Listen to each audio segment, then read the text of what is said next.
Hello friends, कैसे हैं आप लोग। सबको मेरा जय भीम, नमो बुद्धाय। भगवान बुद्ध का जीवन परिचय में राजकुमार सिद्धार्थ और सेवक छन के बीच में क्या वार्तालाप होती है।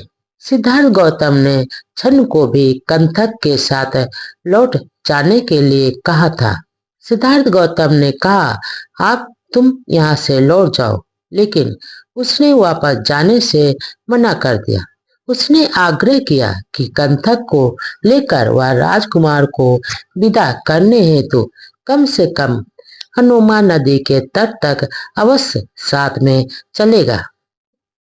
और छन का यह आग्रह इतना प्रबल था कि सिद्धार्थ गौतम को उसको रोक नहीं पाए और उसकी इच्छा को मानना ही पड़ा।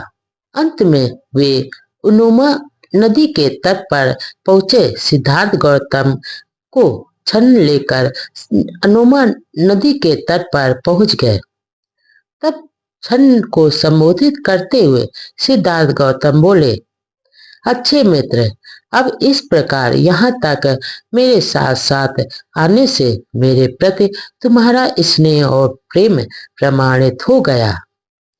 तुम अपने स्वामी के प्रति तुम्हारे प्रेम ने मेरे संपूर्ण हृदय को जीत लिया। अब तुम यहाँ से लौट जाओ।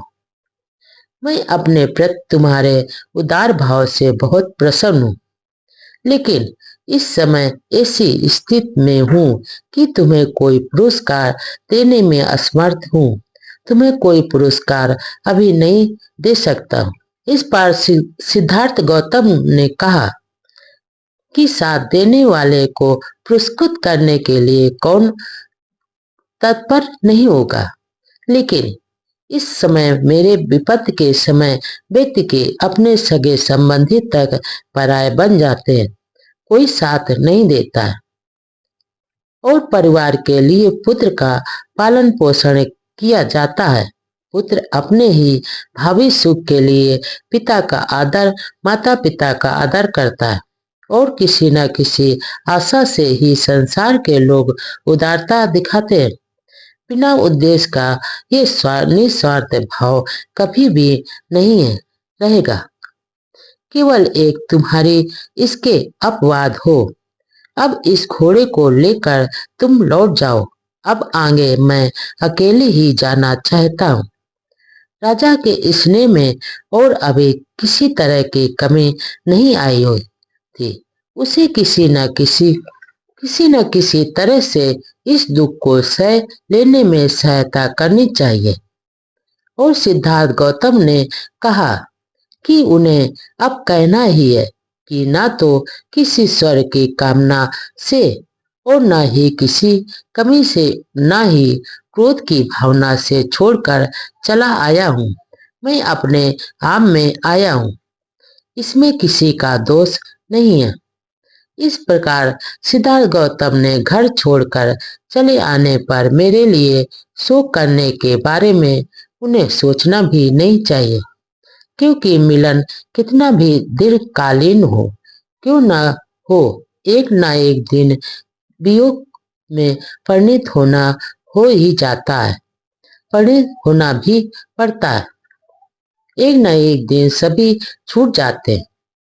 जब वियोग अनिवार्य ही है तो यह कैसे हो सकता है कि संबंधियों से बार बार वियोग ना हो। एक न एक दिन तो वियोग होना निश्चित ही है।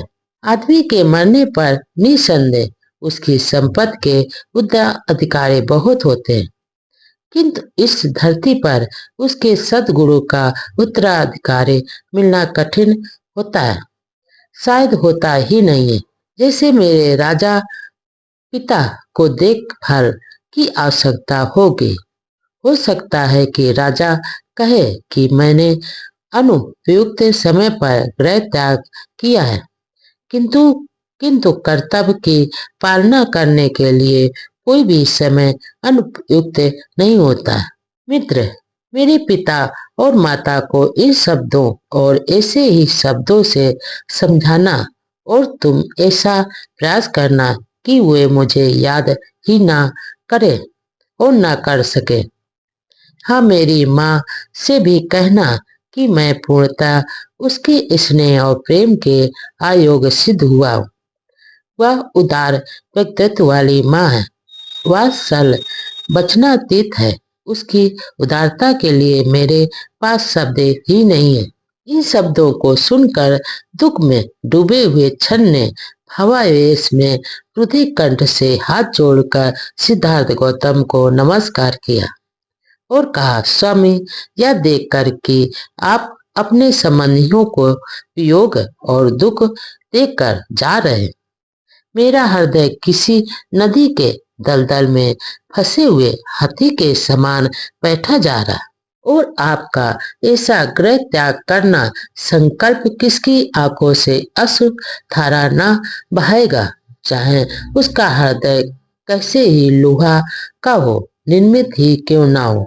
इसने सिक्स हृदय का तो कहना ही क्या, कहा तो या प्रसाद में ही रहने वाले योग कोमल लांग और कहाँ वह तिज कुशाग्र से ढका हुआ तपस्या का वन होगा।